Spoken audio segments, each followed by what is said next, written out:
Docu TV. देव के गरीब गणपति। सावन का महीना बीत चुका था। अब सभी अपने अपने घरों में गणपति की स्थापना की तैयारी कर रहे थे। सभी अपने घर और घरों के बाहर सजावट में व्यस्त थे। पूरा माहौल गणपति में हो गया था। सब लोग बहुत खुश थे, पर आज हमारा हीरो देव कुछ खुश नहीं लग रहा था। सबके घर में तो गणपति आ गए हैं, पता नहीं मेरे गणपति कब आएंगे। मम्मी जी भी सुन नहीं रही हैं और पापा जी अपने ऑफिस में बिजी हैं। तभी मम्मी जी देव को आवाज़ लगाती हैं। देव, सुबह से मुंह फुलाकर बैठे हो, अब चल नहीं रहे बाजार अपने गणपति जी को लेने? मैं तो जा रही हूँ, आना है तो आ जाओ। देव खुश हो जाता है और खुशी खुशी मम्मी जी के साथ बाजार चला जाता है। देव देखता है कि पूरा बाजार तरह तरह के गणपति जी से भरा हुआ है। हर जगह गणपति जी की मूर्तियाँ सजी हुई हैं। इतनी सारी मूर्तियाँ देखकर देव कंफ्यूज हो जाता है कि कौन सी मूर्ति ले और कौन सी ना ले। तभी देव देखता है कि साइड में एक छोटा सा दुकानदार ज़मीन पर ही गणपति रख के बेच रहा था और उस दुकानदार को देखकर देव को बहुत दया आती है कि उसके पास कोई भी मूर्ति खरीदने नहीं आ रहा है। इन अंकल की दुकान पर लोग मूर्ति खरीदने क्यों नहीं आ रहे हैं? तभी वो दुकानदार बोलता है, अरे बेटा, मुझसे भी गणपति ले लो। मेरे गणपति थोड़े गरीब जैसे दिखते हैं ना, इसीलिए कोई भी मुझसे गणपति नहीं खरीद रहा है। बेटा, ये मैंने मिट्टी से अपने हाथों से बनाए हैं। बेटा, एक गणपति जी ले लो। मम्मी जी ये सब देख रही होती हैं और मम्मी जी देव की मन की बात समझ जाती हैं कि वो यहाँ से गणपति जी लेना चाहता है। देव बेटा, आपको इन अंकल जी की दुकान से मूर्तियाँ लेनी हैं क्या?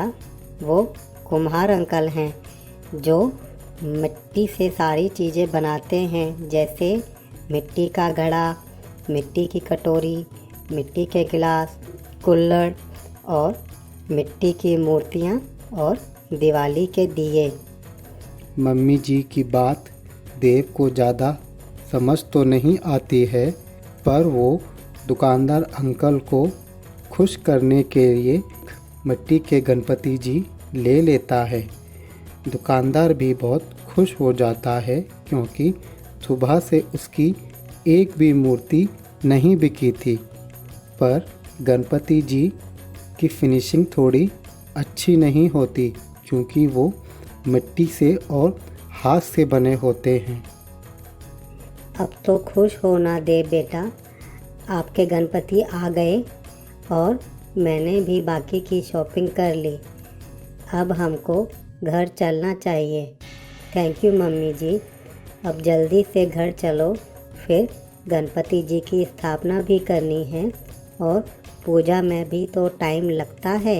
हाँ हाँ बेटा, चलो अब चलते हैं। देव और मम्मी जी बाजार से घर लौट ही रहे थे। तभी देव का दोस्त राजू और उसके पापा मिल जाते हैं।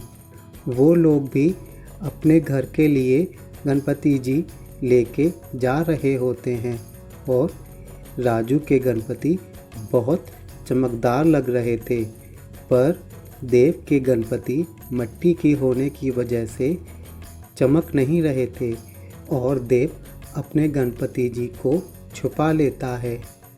राजू के पापा देव को गणपति जी छुपाते हुए देख लेते हैं और राजू के पापा समझ जाते हैं कि देव अपने गणपति जी क्यों छुपा रहा है। तब राजू के पापा देव को एक बात बताते हैं। देव बेटा, आपके गणपति तो बहुत सुंदर हैं।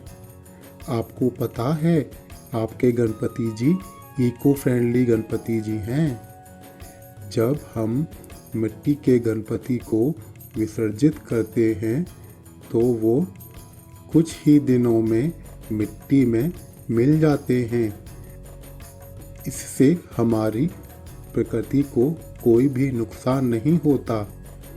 और एक बात बताऊं आपको, जिस कुम्हार से आप ये लेके आए हो, आपने उसको भी रोज़गार दिया है। और आपको एक बात पता है, हमारे कुम्हार हमारी भारतीय संस्कृति का एक अनूठा हिस्सा हैं। वह मिट्टी की मदद से सारे सामान बनाते हैं। और जैसा कि आप जानते ही हो, मिट्टी हमारे प्रकृति का ही पार्ट है। तो जो भी वो सामान बनाते हैं, बाद में वह मिट्टी में ही मिल जाता है। इससे कुम्हार हमारी ज़रूरतों और प्रकृति दोनों का ख्याल रखते हैं। बेटा, आपने बहुत अच्छा काम किया है जो आप मिट्टी के गणपति लाए हो। हम सबको भी मिट्टी से बनी मूर्तियाँ और मिट्टी से बने गणपति स्थापित करने चाहिए।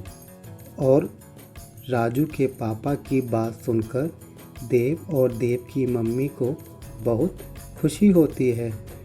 अब देव अपने गणपति जी को बड़े गर्व से अपने घर लेके जाता है और इस तरह से देव के गरीब गणपति जी की स्थापना हो जाती है।